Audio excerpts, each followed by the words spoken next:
Selamat datang dan berjumpa kembali di Neuroscience Channel. Saya berharap teman-teman bisa menikmati terus pembelajaran di channel ini, dan saya juga berharap pembelajaran dalam channel ini bermanfaat untuk teman-teman semua. Sebelum melanjutkan video ini, jangan lupa subscribe, komen di kolom komentar, like, dan juga bisa teman-teman share ya, kepada teman-teman yang lain supaya kita bisa belajar bersama melalui channel ini.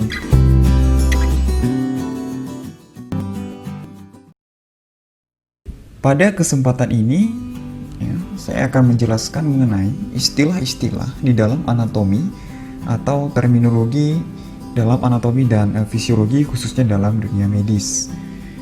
Sebelum kita masuk pada istilah-istilah ini, maka kita harus tahu apa yang dimaksud dengan anatomi dan fisiologi. Nah, anatomi berasal dari bahasa Latin ya, yang terbagi menjadi dua kata, yaitu ana dan tomi. Ana yang berarti bagian atau yang memisahkan, sedangkan tomi berarti iris atau potong ya, sehingga anatomi adalah ilmu yang mempelajari bentuk dan susunan tubuh, baik secara keseluruhan maupun perbagian, serta hubungan antara alat tubuh yang satu dengan alat tubuh yang lain. Kemudian kita melihat definisi dari fisiologi. Nah, fisiologi ini juga berasal dari bahasa Latin yang dibagi dalam dua kata, yaitu visi atau physis yang berarti alam atau cara kerja. Kemudian logos atau logi berarti ilmu pengetahuan. Nah, jadi dapat kita simpulkan bahwa fisiologi adalah ilmu yang mempelajari faal atau pekerjaan dari tiap-tiap jaringan tubuh atau bagian dari alat-alat tubuh. Atau dengan sederhananya kita bisa mengartikan sebagai cara kerja dari alat-alat tubuh. Nah, biasanya fisiologi ini juga biasanya sering disebut sebagai ilmu faal. Sekarang kita masuk pada terminologi dalam anatomi dan fisiologi. Yang pertama adalah anterior, bagian depan. Ya, biasanya istilah ini merujuk pada bagian yang sifatnya keseluruhan adalah ke depan. Kemudian medial. Medial adalah bagian tengah. Bagian tengah yang dimaksud di sini adalah bagian tengah daripada tubuh kita yang membagi dua bagian tubuh menjadi bagian kiri dan bagian kanan ya, atau kita sebut sebagai bagian sentral dari tubuh. Kemudian superior artinya atas ya. Superior atas ini biasa juga sering kita temukan misalkan pada sistem jantung yang sering ada istilah vena cava superior, vena cava inferior. Berarti vena cava superior artinya bagian atas. Kemudian dextra artinya bagian kanan ya. Kemudian sinistra bagian kiri, misalnya tangan bagian kanan mengarah pada dextra ataupun tangan bagian kiri mengarah pada sinistra. Kemudian ventral. Ventral artinya bagian depan ruas tulang belakang. Interna artinya dalam. Proksimal artinya dekat dengan pangkal tubuh. Kemudian parietal, lapisan luar ya. Ini lawannya tadi adalah interna, yaitu lapisan dalam. Kemudian superficial, dekat dengan permukaan ya, misalkan antara tulang dengan otot ya. Maka yang lebih superficial adalah otot, artinya lebih dekat dengan permukaan kulit, makanya disebut dia sebagai superficial. Horizontal artinya bidang datar. Transversal artinya potongan melintang. Posterior artinya bagian belakang. Nah, ini lawannya tadi adalah bagian anterior, bagian anterior depan dan posterior belakang. Kemudian lateral. Lateral artinya bagian samping atau menjauhi bidang median. Ya. Bagian samping ini artinya menjauhi bidang median, berarti menjauhi bidang sentral dari tubuh. Contohnya antara mata dengan telinga. Ya. Mata itu terletak di sentral tubuh, sedangkan telinga terletak ya lateral daripada mata karena dia agak jauh dari bidang median atau bidang sentral tubuh. Kemudian inferior bagian bawah, ya ini lawannya tadi adalah bagian superior ya, superior inferior bagian bawah. Kemudian dorsal bagian belakang, ruas tulang belakang. Sedangkan tadi lawannya adalah ventral, ya artinya bagian depan. Externa artinya bagian luar, tadi lawannya adalah interna. Kemudian distal, ujung atau menjauhi batang tubuh ya. Misalkan jari itu lebih distal dibandingkan dengan siku, artinya memang dia jauh dari batang tubuh kita. Lawannya tadi adalah proksimal. Kemudian perifer artinya pinggir atau tepi ya. Visceral artinya lapisan dalam ya. Lawannya tadi adalah parietal ya, parietal lapisan luar, visceral lapisan dalam.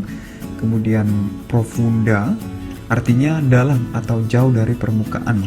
Nah, ini seperti contoh yang saya bilang tadi mengenai bagian yang superficial. Nah, profunda ini contohnya antara otot dengan tulang ya. Maka tulang lebih profunda dibandingkan dengan otot.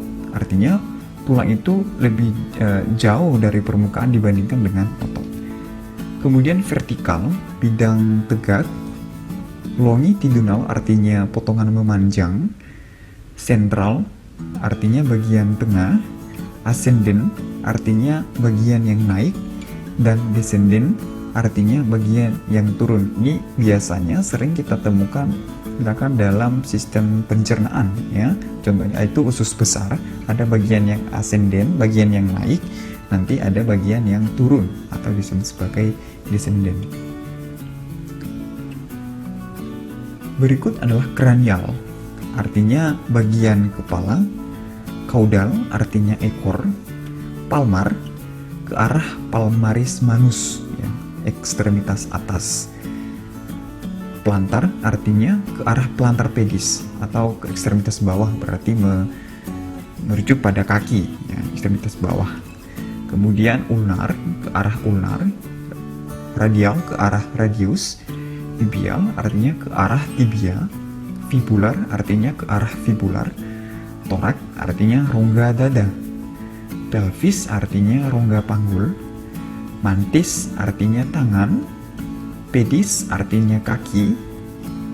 Volar manus artinya telapak tangan. Planta pedis artinya telapak kaki. Antebrachi artinya dengan bawah. Brachium artinya dengan atas. Femoris artinya tungkai atas. Cruris artinya tungkai bawah. Caput artinya kepala. Cauda artinya ekor. Column artinya leher. Corpus artinya badan. Breve artinya pendek. Longus artinya panjang. Recta artinya lurus. Obliku artinya miring. Magna artinya besar. Minima artinya kecil. Truncus artinya batang badan. Phalangus artinya jari-jari atau ruas jari. Nah, kemudian ada beberapa istilah anatomi yang lain yang menyatakan kekhususan dari bentuk dari tubuh tersebut. Ya, yang pertama, istilah anatomi yang menyatakan bagian tubuh yang menonjol. Ya, yang pertama prosesus, tonjolan. Ya. Biasanya kalau misalnya kita bisa menemukan ini, misalkan xiphoid processus, ya, artinya tonjolan. Kemudian spina, tajuk yang tajam. Tuber, hanya benjolan bulat. Tuberculum artinya benjolan bulat yang kecil. Crista artinya gerigi tepi. Pecten artinya bagian pinggir yang menonjol. Condylus, tonjolan di ujung tulang. Epicondylus artinya benjolan pada condylus. Cornu artinya tanduk. Linea artinya garis. Kemudian istilah anatomi yang menyatakan bagian yang lengkung, ya. Nah, biasanya kalau kita mendengar nama fossa, berarti itu merujuk pada suatu bentuk yang lengkung, ya, atau lengkungan, ya.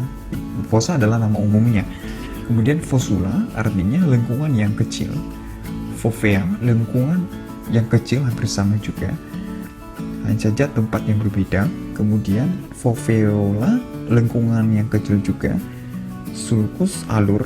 Incisura artinya taki. Kemudian istilah anatomi yang merujuk pada lubang, saluran, dan ruangan, ya. Foramen artinya lubang. Fissura artinya celah. Apertura artinya pintu. Kanalis artinya saluran. Ductus artinya pembuluh. Meatus artinya liang. Cavum artinya rongga. Selula artinya ruang kecil. Sekian tentang istilah-istilah anatomi, ya, dalam dunia medis.